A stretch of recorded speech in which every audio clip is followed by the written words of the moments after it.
the believers. أَشِدَّاءُ عَلَى الْكُفَّارِ رُحَمَاءُ بَيْنَهُم.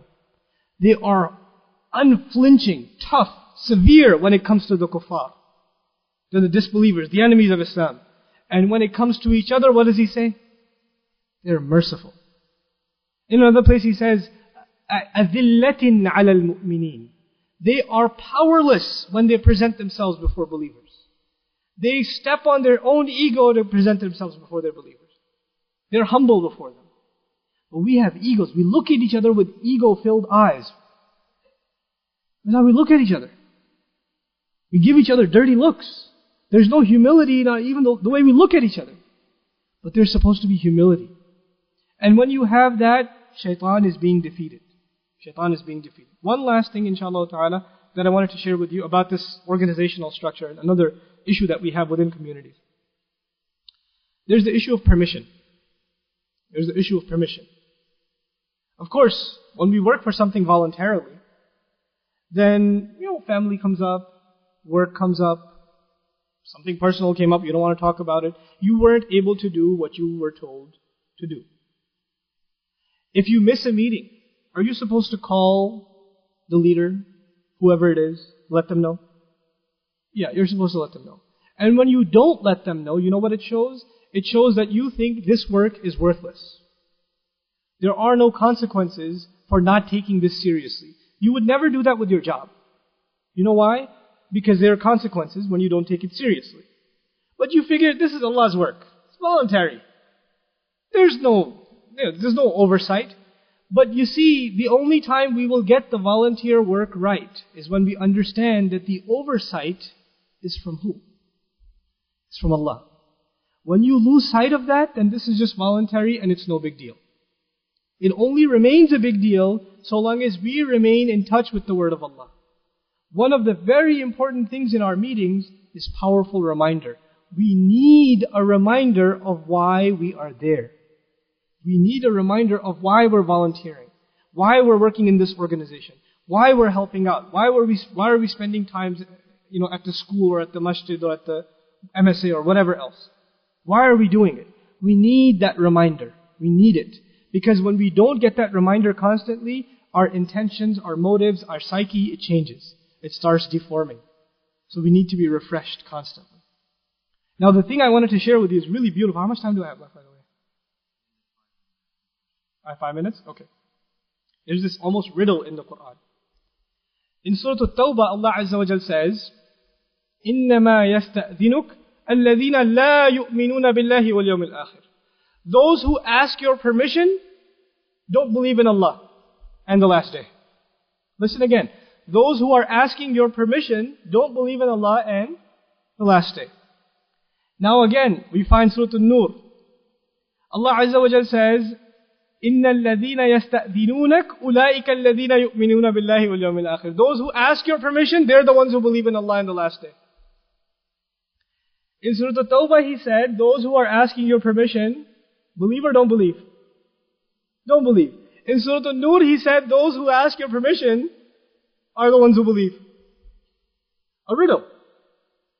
You see, understand from a leader's point of view, and this is the last thing I'll talk about, from a leader's point of view. If you're a good leader, then you understand people. You know how to measure people. If you're a good leader, you will never give your follower an assignment that you know they're not going to do. You will only give them what you know they will do. You know why? Because they're volunteers. And if they're volunteers, if you give them you don't even need the assignment. You just, hey, by the way, brother, just write the letter A on this piece of paper. Sure. Nice letter A. Great job. You let them know that they did a good job. You know what this does? It builds encouragement. So that in the future, this volunteer will be doing more. But if you overpower a volunteer and you give them more than you know they can handle, they can't handle that much. You haven't tested them yet. Right? What happens to their enthusiasm? It disappears. Similarly, there are workers and there are slackers in every organization. This is a fact. There are workers in Islamic organizations and also there are slackers. A good leader will not call anyone a worker or a slacker, but he will know the worker from The slacker. Now the slacker comes in the time of emergency. Surah At-Tawbah is a time of emergency.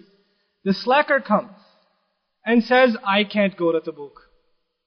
Too many beautiful women on the path. I'll fall into fitna, therefore I can't go for jihad fi sabilillah. He gives an excuse. The messenger says, go. You're excused. Allah lets him know those who asked your permission did not believe. The people who shy away at the time of emergency, they were not really with you. They were not really with you. But under normal circumstances, not emergency situations, which is Surah An-Nur, normal circumstance. Under normal circumstances, the only people who ask permission are people who care.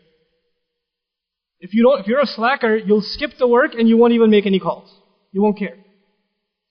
But if you care about the work, at least you will do what? Ask permission.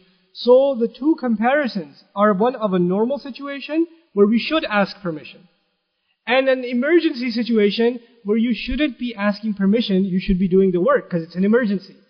Everything else should be put aside. If you come up with excuses at the time of emergency, then you're a troublemaker. Then you don't really believe in this project. Finally, inshallah ta'ala, for a leader, one of the great wisdoms in not asking too much from the hard worker, and please understand this is very important, okay? If you work at a store, you do all the hard work, and you have a coworker, he doesn't do anything. He's a useless guy. New Year's came.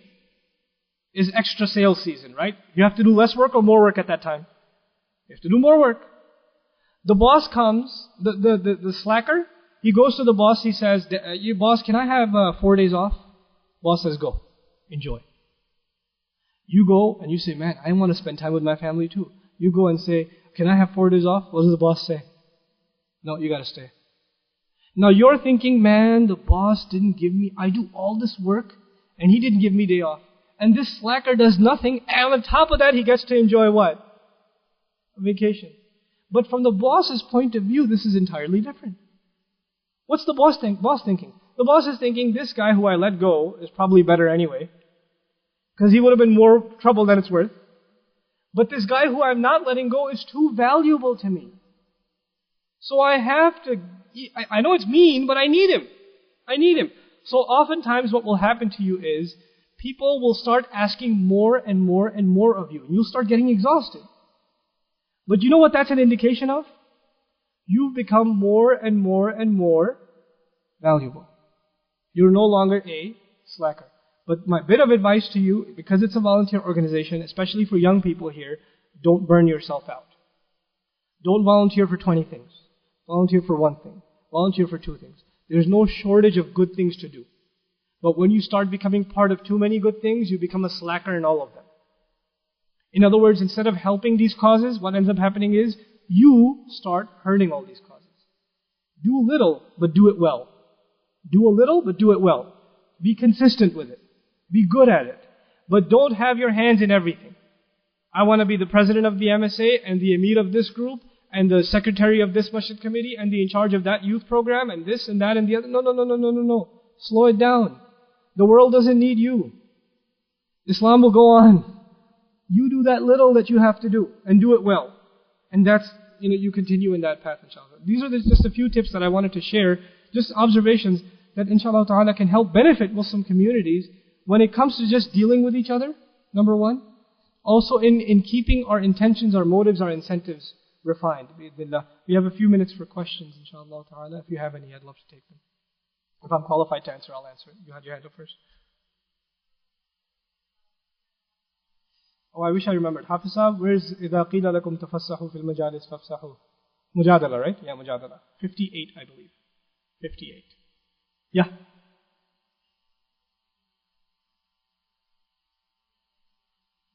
Oh, the ayat themselves? Okay, for leadership, the most important ayat to read is Ali Imran 159. Ali Imran 159. That's the leniency of the leader. We talked about that, right? Surah Mujadala, ayah number 11. 58:11. The ayat about permission occur in Surah At-Tawbah. I don't know which ayat numbers, but I think it's in the 40s.